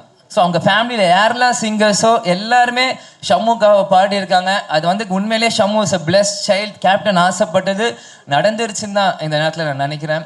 ஸோ இந்த படம் அதே மாதிரி பாலு சார் கேமராமேன் பிதாமகன் டைம்லேருந்து ஏன்னா நான் எப்பயுமே சின்ன வயசுல அப்பா எனக்கு சொல்லி கொடுத்துருப்பார், நீ படம் வெறும் ஹீரோ ஹீரோயின் மட்டும் நீ பார்க்கக்கூடாது, ஸ்க்ரீன் கார்டு போடும்போது எல்லார் பேரும் நீ படிக்கணும், அந்த லைட் மேன் யார் எல்லாருமே நீ படிக்கணும், ஏன்னா எல்லாருமே ஒரு படத்துக்கு ஒரு எஃபர்ட் போட்டு தான் ஒரு படத்தை உருவாக்கியிருக்காங்க, எல்லாருமே நீ பார்க்கணும் அப்படின்பார். ஸோ எப்பயுமே கொரியோகிராஃபர் யார், இந்த படத்துக்கு யார், ஃபைட் மாஸ்டர் யார், எடிட்டர் யார், இந்த மாதிரி ஒன்று நான் எப்பயுமே ஸ்க்ரீன் கார்டு போடுமா நான் பார்ப்பேன். அதனால் பித்தாமகன் டைம்லேருந்து பாலு சாராக இருக்கட்டும், இதே மாதிரி நம்ம இன்னைக்கு அசார் சார் கொரியோகிராஃப் பண்ணியிருக்காங்கன்னு சொன்னாங்க, ஷெரீஃப் மாஸ்டர் பண்ணியிருக்காங்க. இந்த சாங் நாங்கள் போகும்போது நானும் அம்மாவெல்லாம் தேனி ஷூட் போயிருந்தோம். போயிட்டு இருக்கும்போது இந்த சாங் போடும்போது உண்மையிலேயே ஒரு பெப்பியான ஒரு நம்பராக இருந்தது. ஏன்னா ஊர் ஜனங்க சைடில் எல்லாருமே அன்றைக்கி ஒரு வீக்கெண்ட். ஸோ ஊர் சைடில் வீக்கெண்ட்னா ஜனங்க எப்படி இருப்பாங்கன்னு நான் உங்களுக்கு சொல்லி தெரியும்ல, பட் எல்லாருமே ஒரு மாதிரி ஹாப்பியாக இருந்தாங்க. அந்த மொமெண்ட்டில் இந்த சாங் ப்ளே பண்ண உடனே எல்லாருமே ஒரு வைப் ஆனாங்க அந்த பாட்டுக்கு. ஸோ அப்போயே நான் நினச்சேன், ஓகே சாங் உடனே கிளிக் ஆயிடுச்சு, ஸோ இதுக்கு ரொம்ப நேரம் ஆகாது, படம் ரிலீஸ் ஆனோடனே மக்கள் எல்லாருமே போய் பார்ப்பாங்க. அதனால் இது வந்து இந்த படம் பார்த்தீங்கன்னா ஒரு நெக்ஸ்ட் லெவலில் போய் ஷம்முக்கு ஒரு மைல் ஸ்டோனாக ஒரு அமையும் நான் பார்க்குறேன். அதே மாதிரி எல்லாருக்குமே இது வந்து ஒரு புது காம்பினேஷனாக நான் பார்க்குறேன். ஏன்னா எல்லாருமே அவங்க இடத்துல பெரிய ஒரு விஷயம், ஆனால் இன்னைக்கு எல்லாருமே ஒரு அப்கமிங் ஹீரோக்காகவும் சேரும்போது ஒரு புது விஷயமா நான் பார்க்குறேன். ஏன்னா எல்லாருமே ஒரு பெரிய விஷயத்துக்கு பின்னாடி போவாங்க, ஆனால் இந்த எல்லாருமே ஒரு புது விஷயத்துக்காக பின்னாடி இங்கே வந்திருக்கிறதுனால கண்டிப்பாக கொம்பு சீவி வந்து ஒரு மிகப்பெரிய ஒரு கொம்பு சீவி இறங்குற மாதிரி தான் டிசம்பர் 19 வரும் அப்படின்னு நான் நம்புகிறேன். இந்த இதில் நிச்சயமாக சீரி பாஞ்சு வரப்போகுது. அண்ட் நீங்கள் பேசும்போது அம்மா கண்ணில் ஒரு 2 துளி நீர் வந்துச்சு. அதுதான் அந்த உண்மையான பாசம். உங்களை பார்த்து அவங்க மகிழக்கூடிய இடத்துல நீங்கள் 2 பேரும் இன்னும் அவங்களை நிறைய பெருமைப்படுத்த காத்துட்டு இருக்கீங்கன்னு நம்புகிறோம், வாழ்த்துறோம். ஸோ கேப்டன் அவர்களுடைய ஆசையோடு அது தொடர்ந்து நடக்கணும்னு நினைக்கிறோம். ஸோ உணர்வுபூர்வமாக அந்த மேடை தொடர்ந்து இயங்கிக்கிட்டே இருக்குது. அதுக்கு வந்து உங்களுக்குள்ளே இருக்க உண்மை தான் அதற்கு காரணம். ரொம்ப நன்றி. தேங்க்யூ. எல்லாரும் டிசம்பர் 19 படத்தை போய் பாருங்கள். கேப்டன் ஃபேன்ஸ் உங்களை நம்பிதான். இங்கே வந்திருக்கும் ப்ரெஸ் மீடியா எல்லாருக்கும் வணக்கம். இந்த படம் வந்து எனக்கு ரொம்ப ஸ்பெஷலான படம். என் கூட நிறைய பேர் சினிமா இண்டஸ்ட்ரியில் ரொம்ப நாளாக எக்ஸ்பீரியன்ஸ்டான ஆட்கள் என் கூட இந்த படத்தில் நடித்தாங்க. சரத் சார் அப்பாவோட ரொம்ப க்ளோஸ் ஃப்ரெண்ட், அண்ட் அவரும் எனக்கு வந்து ரொம்ப க்ளோஸ் ஃப்ரெண்ட் ஆகிட்டார் இந்த படத்துலேருந்து. ஸோ எல்லோரும் சொல்கிற மாதிரி தான் அவர் வந்து எனக்கும் அவருக்கும் ஏஜ் டிஃப்ரென்ஸ் என்னன்னே தெரியாது. ஸோ செம்ம ஜாலியாக 2K கிட்ஸ் மாதிரி எல்லாருமாலையும் பழகிறவர் அவர். அண்ட் ஷூட்டிங் ஸ்பாட்டில் நாங்கள் நிறையா பேசியிருக்கோம், நிறையா லந்து பண்ணியிருக்கோம், ஊர் மக்களோட நிறையா டைம் ஸ்பெண்ட் பண்ணியிருக்கோம். அண்ட் சரத் சார்கிட்ட வந்து என்ன கற்றுக்கலான்னா, நம்ம யாருக்காக இருந்தாலும் சரி எதுவாக இருந்தாலும் சரி அந்த பேஷன்ஸ் இருக்குது அவர்கிட்ட. எத்தனை ரீடேக்ஸ் போனாலும் பரவாயில்ல, எத்தனை யாராச்சும் ஒருத்தவங்க டைலாக் சொல்ல கஷ்டப்படுறாங்கன்னா சரத் சார் போய் சொல்லி கொடுத்துருக்காரு, மாடுலேஷனோடு சொல்லி கொடுத்துருக்காரு. ஸோ அதை நான் கற்றுக்குறேங்க. And Ponram sir, thank you so much sir. நானும் வருத்தப்படாத வாலிபர் சங்கம் பார்க்கும்போது உங்களோட பெரிய ஃபேன். உங்களோட ஒரு படம் பண்ண முடியாதான்னு நினச்சேன், இன்றைக்கி நடந்துருச்சு. ஸோ இப்போ நீங்கள் இந்த படத்தில் பார்க்குறதுக்கு நான் நிறைய ரியாக்ஷன் வைஸாக இருக்கட்டும், இல்லை காமெடி வைஸாக இருக்கட்டும், பொன்ராம் சார் தான் அதை வெளியே கொண்டு வந்தார். நாங்கள் வந்து ஷூட் போகிறதுக்கு முன்னாடியே கொஞ்சம் ப்ராக்டிஸ் எடுத்துக்கிட்டோம். அங்கே ஆன் செட்டில் வந்து எனக்கு எப்படி இருந்ததுன்னா, நான் டைலாகை மெமரைஸ் பண்ணுறதுக்கோ எதுக்குமே எனக்கு சார் கஷ்டம் தரல. ஏன்னா நாங்கள் பேப்பரில் எழுதுனது வேற, படத்தில் வந்திருக்க டைலாக்ஸ் எல்லாமே வேற. சார் வந்து எங்களுக்கு அந்த ஃப்ரீடம் கொடுத்தாரு. ஒரு சீனை டெவலப் பண்ணி நீங்கள் அதை நம்ம என்ன டயலாக் வேணால் டெவலப் பண்ணுறதுக்கு ஸ்பேஸ் கொடுத்தாரு. நாங்கள் என்ன ரியாக்ஷன் பண்ணாலும் அது நல்லா இருந்தால் அதுக்கும் அவர் ஸ்பேஸ் கொடுத்தாரு. ஏன்னா நான் பார்த்துருக்கேன், நீங்கள் தான் சொன்னீங்க நான் எங்கேயுமே கட்டுன்னு சொல்ல மாட்டேன்ட்டு. எனக்கு தெரிஞ்சு நானும் சரத் சார் வந்து சரத் சார் அண்ட் கல்கி பிரதர் எல்லாரும் அந்த லாரி சீக்வன்ஸில் சின்ன சீன் தான் அது, ஒரு ஒரு 30 செகண்ட்ஸ் தான் இருக்கும். பட் நீங்கள் கட்டே சொல்ல, நாங்கள் பாட்டு டைலாக் பேசிக்கிட்டே இருக்கோம், ஏதோ ஒன்று பண்ணிக்கிட்டே இருக்கோம். அதுக்கப்புறம் தான் எங்களுக்கே தெரியுது சரி ஓகே இதோட நிறுத்திக்குவோம், ரொம்ப போகுது அப்படின்னு நாங்கள் நிறுத்தின இடம் அது. அண்ட் பாலு சார் ரொம்ப எக்ஸ்ட்ராடினரியான ஒர்க் சார் உங்களது. பொன்ராம் சார் படத்தை ஒரு ஸ்டைலில் காமிச்சிருந்தாருன்னா அது ரொம்ப பியூட்டிஃபுல்லாக இன்னொரு ஸ்டைலில் காமிச்சது நீங்கள் தான் சார். அண்ட் கொரியோகிராஃபர்ஸ் நீங்கள் என் கூட முன்னாடி ஒர்க் பண்ணியிருக்கீங்க. And I am very happy to work with both of you. Experience dance எல்லாமே வந்து அந்த டான்ஸ் வந்து நம்ம ஜாலியாக இருந்தால் மட்டும்தான் ஆட முடியும். ஸோ நீங்கள் ஆர்டிஸ்ட்டை வந்து எப்படி நீங்கள் ஹாப்பியாக வச்சுட்டு நீங்கள் பண்ண முடியும்னு உங்கள் 2 பேர்கிட்டருந்து அதை நல்லா பார்த்தேன். Thank you so much. அண்ட் கல்கி பிரதர், இந்த படத்தில் நிறைய பேர் இருக்காங்க. கல்கி பிரதர் இருக்கார், அப்புறம் முனிஷ்காந்த் அண்ணன் இருக்கார், தார்னிகா புதுசாக பண்ணியிருக்காங்க. ஸோ எல்லாரும் சேர்ந்து போட்ட எஃபர்ட்டில் தான் இந்த படம் நாங்கள் பண்ணியிருக்கோம். அண்ட் எஸ்பெஷலாக நான் இன்னொருத்தவங்களுக்கு எல்லாருக்கும் தேங்க்ஸ் சொல்லணுன்னா அசிஸ்டன்ட் டைரக்டர்ஸ் எல்லாருக்கும் அண்ட் சினிமாட்டோகிராஃபர் கூட இருந்தாங்க எல்லா அசிஸ்டன்ட்ஸ் எல்லாருக்குமே நான் தேங்க்ஸ் சொல்லணும். ஏன்னா என்னை செட்டில் கம்ஃபர்டபுளாக வச்சுக்கிட்டு எனக்கு எந்த பிரச்சனையும் வராமல் தி மேட் ஷுவர் நான் வீட்டில் இருக்கிற மாதிரி என்னை பார்த்துக்கிட்டாங்க. So thank you so much. My entire டீமுக்குமே தேங்க்யூ ஸோ மச். என்னோட பர்சனல் மேனேஜர் ஒருத்தர் இருக்கார் ஜெகதீஷ், அவருக்கும் தேங்க்யூ ஸோ மச் என் கூட ஃபுல்லாக இருந்து ஒர்க் பண்ணதுக்கு. அண்ட் இந்த படம் வந்து சார் சொன்ன மாதிரி ஒரு சீரியஸான நோட், அது வந்து பொன்ராம் சார் காமிக்கலாக காமிச்சிருக்காரு. இதை நீங்கள் எல்லோரும் தியேட்டரில் போய் என்ஜாய் பண்ணணுன்னு நான் கேட்குறேன். நான் சரத் சார், பொன்ராம் சார் எல்லாருமே இந்த க்ரூவில் இருக்க எல்லாருமே எங்கள் பெஸ்ட்டை கொடுத்துருக்கோம். நீங்கள் சந்தோஷமாக படத்தை பார்த்துட்டு ஹாப்பியாக வெளியே வருவீங்கன்னு நினச்சி. ஸோ நீங்கள் ஆடியன்ஸ் எல்லோரும் தியேட்டரில் போய் பார்த்துட்டு உங்கள் ஃபீட்பேக் எனக்கு கொடுக்கணும். நன்றி, வணக்கம். இசைஞானி அவர்களும் இசை இளவரசர் 2 பேரும் சேர்ந்து பாடுறது அந்த மாதிரி, அண்ட் அவருடைய இசையிலையும் நடிச்சிட்டிங்க, இவருடைய இசையிலையும் நடிச்சு, இப்படி எக்கச்சக்கமான விஷயங்கள் கொடுத்து வைக்கப்பட்டிருக்கோங்க. அதை பற்றி ஏதாவது மியூசிக் பற்றி? நான் நிறையா பேசணும்னு வந்தேன். நான் என்னெல்லாம் வச்சுருந்தேனோ எல்லாருமே கொஞ்சம் கொஞ்சம் சொல்லிட்டாங்க. அதனால தான் நான் என்ன சொல்லணும்னு தெரியாமல் இருந்தேன். ஏன்னா எனக்கு வந்து ரொம்ப சந்தோஷமானது. ஏன்னா அண்ணன் சொன்ன மாதிரி அப்பா வந்து ஃபஸ்ட்டு கார்த்திக் ராஜா சார் தான் பண்ணணும்னு இருந்தது. அதுக்கப்புறம் படைத்தலைவனுக்காக இருக்கட்டும் இதுக்காக இருக்கட்டும் நான் எதிர்பார்க்கவே இல்லை. இளையராஜா சார் தான் எனக்கு அதுக்கு மியூசிக் பண்ணுவார். ஸோ அவர் அந்த படத்துலையும் எனக்காக பாடியிருந்தார். அண்ட் இந்த படத்தில் முகேஷ் சார் வந்து எனக்கு சொல்லும் போது யுவன் சங்கர் ராஜா தான் பண்ணுறாருன்னு சொல்லும் போது I felt very happy. It's a special moment. எனக்கு தெரிஞ்சு தமிழ் சினிமாவில் என்னை தவிர அவங்க ஃபேமிலியோட எல்லாரோடையும் ஒர்க் பண்ண ஆர்டிஸ்ட் யாரும் இல்லைன்னு நான் நினைக்கிறேன்.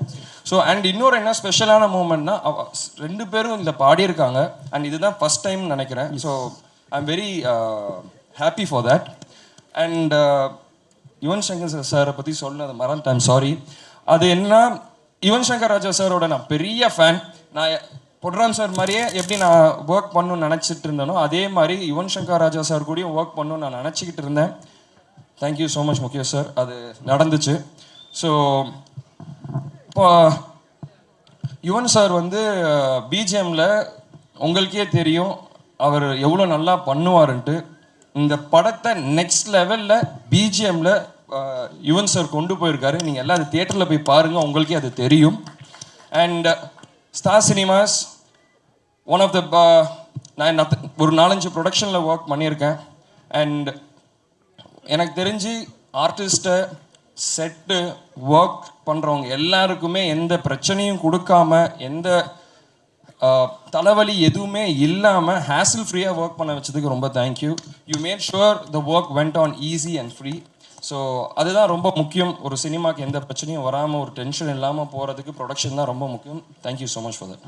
சூப்பர். அண்ட் பிரதர், எல்லாருமே சொன்னோம் ஃப்ரேமில் ஒவ்வொரு இடத்துல பார்க்குறப்ப அப்பாவே நீங்கள் ரிசம்பிள் பண்ணுறீங்க அப்படின்னு சொல்லி அதை பற்றி பேசுகிறப்பெல்லாம் அம்மா எமோஷனல் ஆகிறாங்க. எங்களுக்காக ஏதாவது உங்களுக்கு பெஸ்ட் டயலாக், உங்களுக்கு ரொம்ப பிடித்த ஒரு டயலாக் அப்பாவோடது ஏதாவது பேச முடியுமா? நான் இந்த டைலாக் அப்பா இருக்கும் போதே சொல்லியிருக்கேன், சகாப்தம்லேயே சொல்லியிருக்கேன். மன்னிப்பு எனக்கு தமிழில் பிடிக்காத வார்த்தை. உங்களை கொம்பு சீவி விட்ட மொமெண்ட் ஏதாவது பாசிட்டிவ்லி பொன்ராம் சார் சொன்ன மாதிரி? எனக்கு இந்த படமே தானே, என்னால் இதை பண்ண முடியும். பொன்ராம் சார் தானே கொம்பு சீவி விட்டாரு. நிச்சயமா பெரு வெற்றியா இது மாறும். அண்ட் தமிழகமே கொண்டாடக்கூடிய அந்த கதாநாயகனா நீங்களும் உருவாவீங்கன்னு எல்லாருமே சொன்ன மாதிரி அதே வாழ்த்து நாங்களும் சொல்லணும்னு நினைக்கிறோம். ரொம்ப ரொம்ப நன்றிங்க. எல்லாருக்குமே நன்றி. தலைவா என்னது? ஓகே, நானும் பாதிக்கப்பட்டவன் தான் அப்படி சொல்லிட்டு. Thank you so much.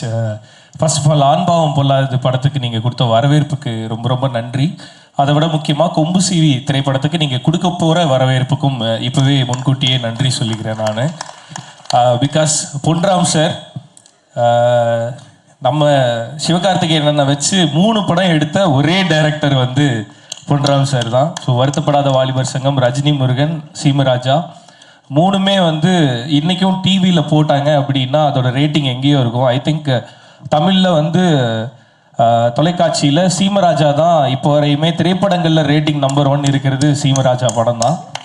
ஸோ இதை நான் ஏன் சொல்கிறேன் அப்படின்னா ஒரு ஒரு ஒரு ப்ராப்பர் டெலிவிஷன் மூவி அப்படின்னாவே பொன்ராம் சார் தான் தி நம்பர் 1 டைரக்டர். ஒரு குடும்பத்தோட ஞாயிற்றுக்கிழமையில் ஃபேமிலியோட உட்காந்து ஒன்றா பார்த்து சந்தோஷமாக செலிப்ரேட் பண்ணுற மாதிரி ஒரு படம் அப்படின்னா முன்னாடி நிறைய படங்கள் இருக்குது. ஸோ இப்போ ரீசெண்ட் டைமில் ஃபேமிலியாக எல்லாரும் ஒன்றா உட்காந்து பார்க்குற மாதிரியான படங்கள் அப்படின்னாவே பொன்ராம் சாரோட டைரக்ஷன் தான். I'm very big fan of your direction sir.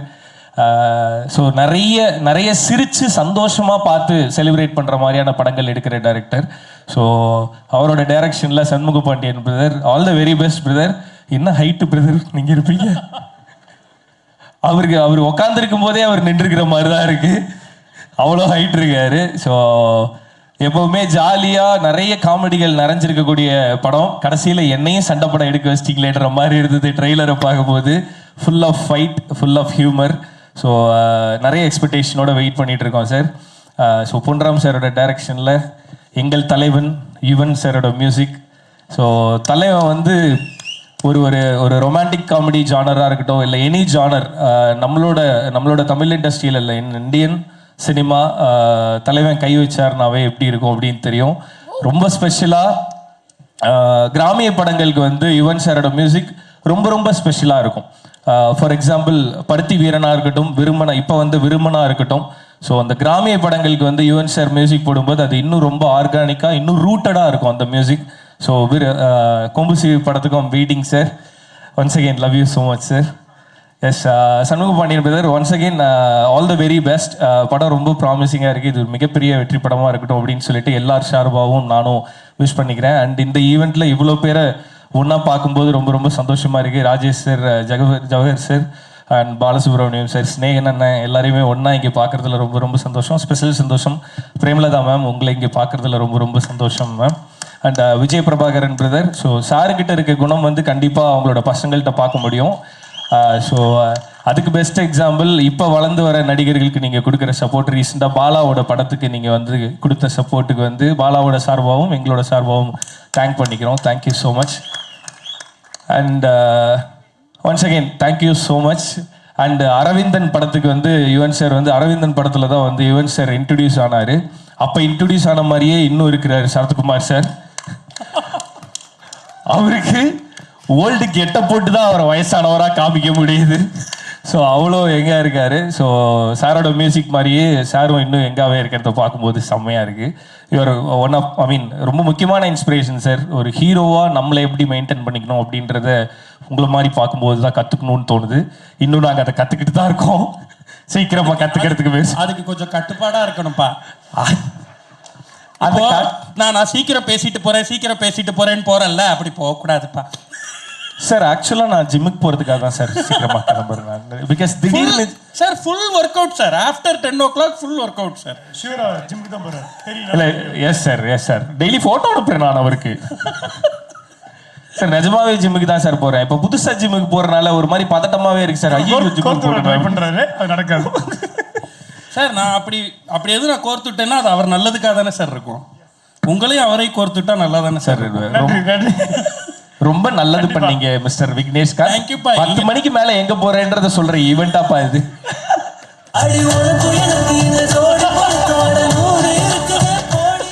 இல்லைன்னா வீட்டுக்கு தான் போறேன். Okay so thank you so much. And கொம்பு சிவி திரைப்படம் டீம் எல்லாருக்குமே என்னோட வாழ்த்துக்கள். அப்புறம் எங்களோட ஆஸ்தான கொரியோகிராஃபர் அசார் மாஸ்டர் வந்து இதில் ஒரு பாட்டு கொரியோ பண்ணியிருக்காரு. அசார் மாஸ்டர்னா ஹுக் ஸ்டெப்னா அசார் மாஸ்டர். ஸோ இப்போ ரீசெண்டாக இருக்க ஹீரோஸ் எல்லாருக்குமே வந்து அசார் மாஸ்டர் தான் கொரியோகிராஃபராக இருக்காரு.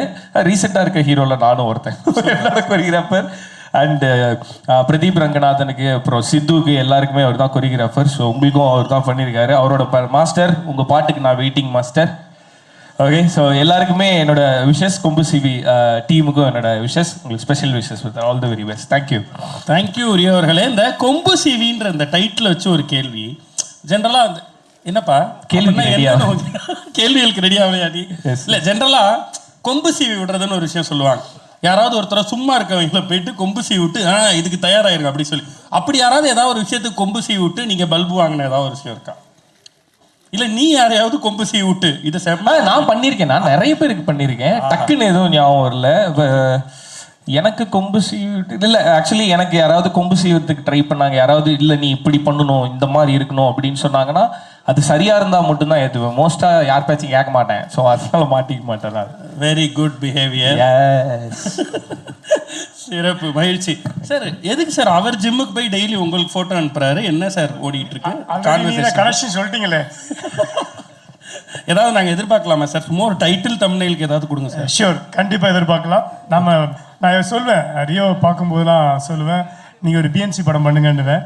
அது கண்டிப்பாக நடந்துடும் நினைக்கிறேன். நீங்கள் சொல்லுங்க சார், எப்பன்னு சொல்லுங்க சார், ஒன்று பண்ணி விட்டுருவோம் சார். ஓகே வாங்க பண்ணி விட்டுருவோம். Okay sir. சார் அதோட ப்ரீ ரிலீஸ் ஈவெண்ட்டும் நான் பண்ணுறேன் sir. Yes yes okay sir. Sir இல்லை சார் இப்போ வந்து ஆடியோ லான்ச் ஹோஸ்ட் பண்ணணும் நீங்க கேக்குறாருல சார். பின்னாடி வந்து அந்த படத்துல நடிக்கணும்னு பின்னாடி என்ன பின்னாடி இப்பவே கேக்குறேன். சூரியன் பிஸி ஆயிட்டாரு. இன்டர்நெட் தான் கேக்குறாரு.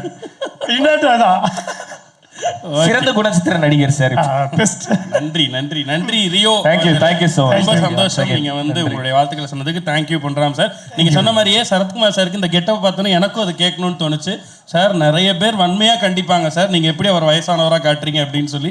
அவரே கண்டிச்சிருப்பார் உங்களை. முதல்ல எல்லாரும் கண்டிக்க போறாங்க. நீங்க சொன்ன அந்த அழகான பாண்டிங் பிட்வீன் த பிரதர்ஸ் நான் உள்ள வர்றப்ப கூட பார்த்தேன். ரியோ உள்ள வர்றப்ப அவர் இன்னைக்கு அவரும் ஒரு மிகப்பெரிய இடத்துல இருக்கக்கூடிய ஒருத்தர். அவர் தம்பி இப்படி உள்ள வர்றப்ப அந்த என்ட்ரியை போட்டோ எடுக்கிறார், வீடியோ எடுக்கிறார். அது இருக்குல்ல, அது வந்து அந்த மனசு இருக்குல்ல, சகோதரனை அதை வந்து கொண்டாடுறது, ரசிக்கிறது. எத்தனை பேர் இருந்தா என்ன, எது கெத்து? நாமளா இருக்கிறது தான் கெத்துன்னு வளர்ந்துருக்காங்க அவங்க. ஸோ அப்படிதான் நம்ம அவங்கள பார்க்க முடியுது. கேப்டன் அவருடைய வளர்ப்பு அப்படி, பிரேமலதா மேம்னுடைய சொல்ல அப்படி. அதுதான். Okay super. தேங்க்யூ. இந்த மேடை வந்து ரொம்ப நெஞ்சுக்கு நெருக்கமான மேடையாக இருக்குது. ஏன்னா இந்த நிகழ்வு தொடங்கினதுலேருந்து நெறியாளர் வந்து சொன்னதும் போல் ஒரு பாசத்தின் குடும்பமாக தான் எல்லாருமே இங்கே வந்திருக்கிறோம். ஒரே குடும்பமாக அப்படிங்கும்போது அந்த குடும்பத்தில் கடைசி பையனாக நானும் வந்திருக்கேன்னு நினச்சிக்கிறேன். ரொம்ப ஒரு நெகிழ்வான ஒரு மேடை தருணம். இதற்கு நன்றி சொல்கிறது, இப்படி ஒரு ஆப்பர்ச்சுனிட்டி கொடுத்ததுக்கு வந்து இயக்குனர் பொன்ராமுக்கு வந்து நன்றி சொல்லணும். காரணம், பொன்ராம், ராஜேஷ் சார் இவங்கெல்லாம் வந்து எஸ்ஏசி கிட்ட ஒர்க் பண்ணும்போதே நான் நண்பர்கள். ஆனால் அவங்களோட எந்த படத்துலையும் நான் பாட்டு எழுதுனது இல்லை. இந்த படத்தில் எழுதியாச்சு மாஸ்டர். எதுக்கு சொல்கிறேன்னா, பார்க்கும்போதெல்லாம் சொல்லுவாங்க சீக்கிரம் நம்ம வேலை பார்க்கலான்ட்டு. ஆனால் கொம்பு சீவின்னு சொல்லி இந்த படத்தை பண்ண போகிறாரு பொன்ராம் சார் அப்படின்னு சொன்னோடனே நான் வாலேன்றாக கேட்டேன், இதில் கண்டிப்பாக நான் இருக்கணும் அப்படின்னு சொல்லி கேட்டேன். மோர் தென் ஒரு 3000 பாட்டு எழுதினாலும் நான் யாருக்கிட்டையும் பாட்டுக்கு எழுதலாம் வாய்ப்பு கேட்டதே இல்லை. முதல் முறையாக கேட்டேன்னா அந்த கேப்டனோட மீது வச்சுக்க அந்த நட்புக்காக. ஆனால் நான் என்ன நினச்சேன்னா, என்னை கூப்பிடும்போது இதில் ராஜ்யத்தில் எழுந்த அந்த மாதிரி தமிழன் ஒரு பாட்டு மாதிரி அசைக்க முடியாமல் நம்ம சண்முக பண்ணின்னு கொடுக்கலாம் அப்படின்னு நினச்சோம்னா அதுலேயும் கமர்ஷியல் பாட்டை தான் கொடுத்துட்டாரு. அது வருத்தம் தான். ஆனால் அடுத்தது வந்து நிச்சயமாக வந்து கேப்டனுக்கு பண்ணது மாதிரி ஒரு அசைக்க முடியாத பாட்டு நான் வந்து என்னுடைய அண்ணன் பையனுக்கு நான் பண்ணணும்னு காத்திருக்கேன். காரணம் அப்படி தான் ஒரு உறவு முறையாக தான் இந்த மேடை ரொம்ப அழகாக இருக்குது. இந்த தொடர்ந்து இந்த கிராமிய பாடல்கள் இப்போ சொல்லும்போது ரியோ பேசின போது கூட சொன்னாங்க, பருத்தி வீரன் பாடல்கள் எல்லா பாட்டும் நான் தான் எழுதினேன். அதுக்கான பிதாமகனாக உட்காந்துருக்கார் யுவன் சார். அப்படி ஒரு பாட்டு மறுபடியும் நினைவுபடுத்துவதற்காக கிராமியத்தை சொல்வதற்கான ஒரு களத்தை அமைச்சு கொடுத்த இயக்குனர், இசையமைப்பாளர் 2 பேர்த்துக்குமே இந்த இடத்துல நன்றி சொல்கிறேன். தயாரிப்பாளர் ஒரு அற்புதமான தயாரிப்பாளர். ஒட்டுமொத்த திரையுலகமும் சேர்ந்து தயாரிப்பாளருக்கு நன்றி சொல்ல வேண்டியிருக்கிறது. எங்கள் வீட்டு பிள்ளைக்கு ஒரு மிகப்பெரிய ஒரு தயாரிப்பை இங்கே தொடங்கி, இது கூட கேப்டன் மீது உள்ள அன்பு தான் நான் நினைக்கிறேன். ஏன்னா நீங்கள் நினச்சிருந்தீங்கன்னா இந்த பணத்தை அல்லது இந்த ஒரு இன்வெஸ்ட்மெண்ட்டை பெரிய ஹீரோக்கள், இன்னும் முகம் தெரிந்த ஹீரோக்கள், வேறு ஹீரோக்கள், வியாபாரம் நடக்கக்கூடிய ஹீரோக்களை வச்சு நீங்கள் எழுதியிருக்கலாம். ஆனால் வந்து நம்ம சண்முக பாண்டியனை வச்சு எடுக்கிறதுக்கான காரணமும் கேப்டன் உள்ள பாசம்தான் நான் நினைக்கிறேன். அதுவாக தான் உண்மையாக இருக்கும்னு நினைக்கிறேன். ரெண்டாவது, ரொம்ப மகிழ்ச்சி. எப்போதுமே பொறாமப்படுவோம், சினிமாவில் பார்த்தா ஒரு சில நண்பர்களை பார்த்தா தான் பொறாமப்படுவோம். எல்லாரும் சொன்னது மாதிரி எப்படி சரசாருக்கு வயசே ஆக மாட்டேங்குன்னு தெரில.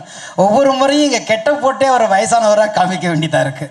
ஏன்னா அவர் இருந்து அந்த பக்கப்பலமாக தம்பியோடு நின்று இங்கே வந்து ஒரு பெரிய களம் விளையாண்டுருக்காரு. இயக்குனரை பற்றி சொல்ல வேண்டாம், அவர் தொட்டதெல்லாமே ஹிட்டு, எல்லாமே கமர்ஷியல் தான். அந்த கமர்ஷியலில் நானும் ஒரு ஓரமாக இருக்கேன் அப்படிங்கிறது ரொம்ப மகிழ்ச்சியாக இருக்குது. அதை மீறி அண்ணி உட்காந்துருக்காங்க. உண்மையிலேயே கேப்டனுடைய மறு உருவமாக தான் இன்றைக்கி தொண்டர்களையும் சரி ரசிகர்களையும் சரி அவங்க அனுசரிச்சுட்டு போகிறாங்க. ரொம்ப அன்பானவங்க. அவங்கக்கிட்ட பேசுனீங்கன்னா ரொம்ப ஆள் தான் வந்து எல்லாருமே வந்து மனசு மாதிரி உயரமாக இருப்பாங்களே தவிர, மனசு வந்து ரொம்ப குழந்த மாதிரி, உருவத்தில் தான் உயரமாக இருப்பாங்க, மனசு ரொம்ப குழந்த மாதிரி. அவங்க ஒவ்வொரு முறை தம்பி நல்லா இருக்கீங்களான்னு கேட்கும் போதெல்லாம் எனக்கு கேப்டன் கேட்குறது மாதிரியே அவங்க வந்துக்கிட்டே இருக்கும். கேப்டன் எங்கே பார்த்தாலும் கேட்குறாரு. அவர் கூட ஒரு 6-7 படங்கள் நான் வேலை பார்த்துருக்கேன். முதலாக இன்றைக்கி வந்து ஏறத்தாழ ஒரு 35-40 நாடுகளுக்கு நான் பறந்து வந்துட்டேனாலும் முதல் விமான பயணமே கேப்டன் சாருக்கு எழுதின வாஞ்சிநாதன் படத்துக்காக தான் முதல் விமான பயணமே போனேன். அது மறக்க முடியாது. இங்கேருந்து மும்பைக்கு கார்த்திக் ராஜா மியூசிக். அதில் ஏன் இதெல்லாம் சொல்கிறேன்னா, அவ்வளோ நினைவுகள் அவரை பற்றி பேசிக்கிட்டே இருக்கலாம். அதனால் திரையுலகத்தினுடைய செல்லை பிள்ளையாகவும் திரையுலகத்துடைய மூத்த அண்ணனுடைய மகனாகவும் நாங்கள் எப்போதுமே உங்களை பார்த்துக்கிட்டே இருக்கோம். நீங்கள் வளர்ந்தீங்கன்னா நாங்கள் வளர்ந்தது மாதிரி சந்தோஷப்பட்டுக்கிட்டே இருக்கோம். உங்களை இன்னும் சொல்லப்போனால் கேப்டனுக்கு நாங்கள் திருப்பி செய்ய முடியாத அன்பையெல்லாம் உங்களுக்கு செய்யணும்னு பார்த்துக்கிட்டே இருக்கோம். அதுக்கான காலம் வருவதற்காக நான் மட்டும் இல்லை, கேப்டனை உண்மையாக நேசித்த திரைத்துறையில் அத்தனை கலைஞர்களும், தொழில்நுட்ப கலைஞர்களும், தயாரிப்பாளர்களும், ரசிகர்களும் இருக்காங்க. அதனால் நீங்கள் அன்பால் உருவான குழந்தை, அன்பு தோற்பதே இல்லை, அன்பு வெல்லும், இந்த கொம்பு சீவியும் வெல்லும் என்று நம்புகிறேன். வாழ்த்துக்கள். ஆசைப்படுது நம்ம நினைக்கக்கூடிய எல்லா விஷயங்களும் அப்படித்தான் இன்றைக்கி இங்கே இருக்க ஒவ்வொருத்தருடைய வாழ்த்துறையும் உங்களுடைய வாழ்த்துறையும். கொம்பு சீவி இதை வைத்து ஒரு கேள்வி ஒன்று கேட்டிருக்கோம்லண்ணே, உங்கள் லைஃப்பில் உங்களை யாராவது கொம்பு சீவி விட்டுருக்காங்களா? நிறைய சீவி விட்டுருக்காங்க. நிறைய. அதையும் நம்ம முட்டாள்தனமாக நம்பிட்டு கொஞ்சம் சிரிச்சுக்கிட்டு நம்மக்கிட்ட என்ன சொன்னாலும் நம்பிடுவோம். அதுதான் மனித இயல்பு. நம்ம மேலே இறக்கப்படுறது மாதிரி இறக்கப்பட்டு எவனையாவது பழிவாங்க, நம்மளை ஆயுதமாக பயன்படுத்துவாங்க. அதுதான் இந்த யுகத்தோடைய ராஜதந்திரம்னு சொல்லுவாங்க. ஆனால் அதுதான் ஃப்ராடு. அப்படிலாம் நிறைய பேர் கொம்பு சீவி விட்டு தெரியாத இடத்துல போய் மோதி உடஞ்செல்லாம் வந்திருக்கோம். அந்த அனுபவத்தில் தான் இன்றைக்கி சொல்கிறோம், கொம்பு சீவிங்கிறது வந்து ஒருத்தரை வந்து உள்ளுக்குள்ளே இருக்கிறத அந்த உணர்ச்சி வசப்படுவாங்க. நம்ம ஊரில் தான் உணர்வுக்கும் உணர்ச்சிக்கும் வித்தியாசமே தெரியாமல் இருக்கும். உணர்ச்சி வேறு, உணர்வு வேறு. ஆனால் இது ரெண்டுக்குமே டிஃப்ரென்ஸு தெரியாமல் ரொம்ப அன்பானவங்க உணர்ச்சி வசப்படுவாங்க. ரொம்ப அன்பானவங்களை மட்டும்தான் பக்கத்தில் உள்ளவங்க உணர்ந்து கொம்பு சீவி விட முடியுமே தவிர, அன்பு இல்லாமல் ரொம்ப ஏதோ ஒரு சிந்தனையிலேயே சுயமாக இருக்கிறவங்கள ஒரு காலம் கொம்பு சீவி விட முடியவே முடியாது. அதனால் அன்பாக இருக்கிறவங்க எச்சரிக்கையாக இருங்க. பக்கத்தில் உள்ளவங்க கொம்பு சீவி விடுவாங்க. என்னையும் விட்டுருக்காங்க, அடித்து மோதி உடஞ்சி மறுபடியும் இப்போ தான் நின்றுருக்கோம் நாங்கள். நன்றி நன்றி நன்றி. இது சொல்லு.